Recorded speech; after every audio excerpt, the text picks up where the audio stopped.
మరోవైపున చూస్తే రైతు వాతావరణం సహకరించక నేడు సంవత్సరం రైతు వేసిన పంటకు దిగుబడులు మామూలుగా 10 క్వింటాలు రావాల్సింది 8 క్వింటాల్లే వచ్చిన పరిస్థితి. మరి ఇలాంటి పరిస్థితుల్లో రైతులకు ఎక్కడైనా కూడా పొగాకుగా రేటు పెరగాలి.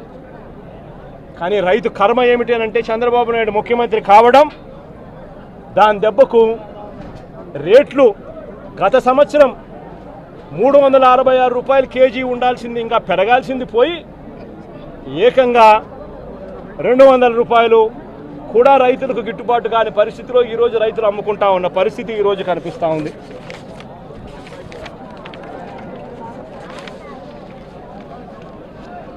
చంద్రబాబు గారి గత పాలనలో కూడా ఆయన ముఖ్యమంత్రిగా ఉన్నప్పుడు 2014 నుంచి 19 మధ్య ఆయన ముఖ్యమంత్రిగా ఉన్నప్పుడు కూడా ఇదే ప్రకాశం జిల్లాలోనే 6 మంది రైతులు ఆత్మహత్యలు చేసుకున్నారు. ఆ 6 మంది రైతులను కూడా చంద్రబాబు నాయుడు గారు ఆదుకోలేదు.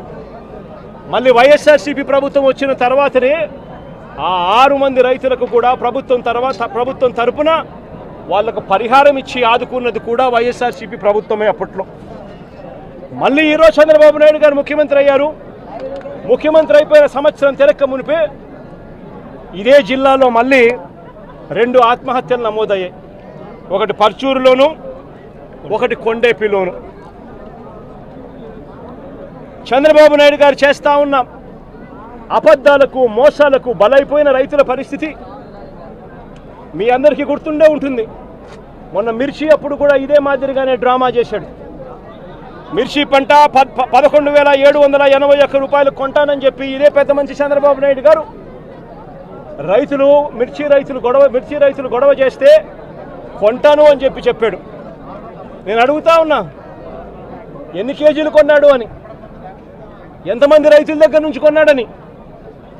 ఒక్క రైతు దగ్గర నుంచి కొనలా, 1 క్వింటాల్ కొనలా. రైతులకేమో ఆ రోజు రోడ్డెక్కిన రైతులను మోసం చేస్తూ ఆ రోజు కొంటానని చెప్పాడు. ఆ తర్వాత రైతులను గాలి కొదిలేసిన పరిస్థితి. ఈరోజు కూడా మళ్ళీ అంతే, పొగాకు రైతులు కూడా అంతే. జగన్ వస్తున్నాడు అని తెలిసేసరికి జిల్లాలో ఉన్న మంత్రులు, జిల్లాలో ఉన్న ఎమ్మెల్యేలు అందరూ కూడా వస్తారు. ఇక్కడికి వచ్చి కంపెనీల తరపున మాట్లాడతారు. ప్రభుత్వం చేయాల్సింది ఏమిటి?